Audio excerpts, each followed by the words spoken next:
expresión tiene la palabra asambleísta William Garzón. Es el asambleísta William Garzón, es quien interviene ahora en el Pleno. Señores y señoras legisladoras, voy a referirme a un artículo que ya se lo mencionó hace un momento. Creo que es una observación importante, pero voy a utilizar argumentos reales, no argumentos políticos, hasta con nombre y apellido, para beneficiar a alguna persona. Y me refiero al artículo 686 del COIP, su numeral 5, que prevé que las personas privadas de la libertad por delitos de tránsito están separadas de las privadas de la libertad por otros delitos. La razón para establecer esta separación es que el legislador considera que al ser los delitos de tránsito delitos culposos, las personas involucradas en los mismos no ejecutan la infracción con dolo, es decir, con intención de causar daño, sino con culpa, y por lo tanto no revisten peligrosidad, debiendo estar separadas de las demás, incluso para precautelar su seguridad al interior de los centros de privación de la libertad. Con esta misma lógica, planteé como observación a este artículo que la separación se produzca de las personas privadas de libertad por delitos culposos, de las privadas de libertad por otros delitos.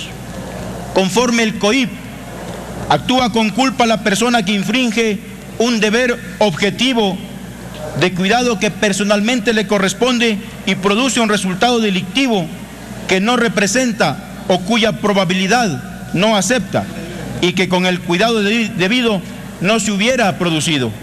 Esta conducta es punible únicamente cuando se encuentra tipificada como infracción en el Código.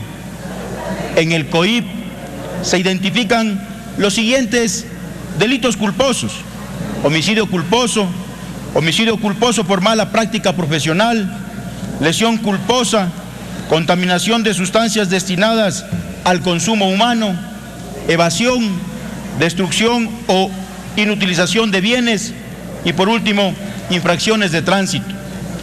Si las razones por las que no se aceptó la observación se basan en que el proceso recién se determinará si la persona actuó con dolo o culpa, no es menos cierto que cuando de mala práctica profesional se trata, la conducta es esencialmente culposa.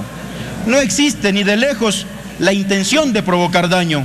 Incluso estas infracciones se diferencian de las infracciones de tránsito por cuanto en estas existe la intención de salvar y de arrancar de la muerte y de la enfermedad a los pacientes.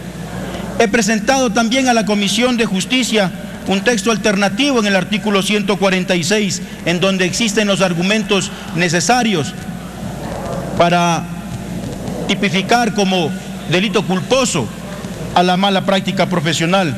Por eso creo que es importante prever en el libro tercero que las personas privadas de la libertad por delitos culposos se encuentren separadas de los demás, no solamente las privadas de la libertad por infracciones de tránsito. El médico que por culpa grave en el ejercicio o práctica de la profesión ocasiona la muerte de una persona no es un delincuente. La muerte se produce por culpa y por tanto no debe estar al interior de los centros de rehabilitación social tratado como tal.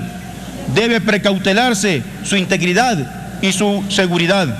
Si a las personas privadas de la libertad por delitos de tránsito se les separa de las personas de libertad por otros delitos, en virtud del principio de igualdad ante la ley, quienes sean privadas de la libertad por delitos culposos merecen el mismo tratamiento.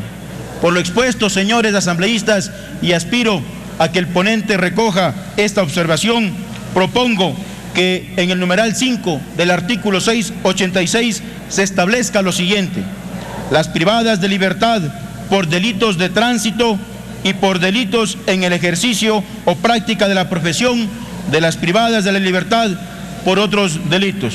Muchísimas gracias, señora presidenta.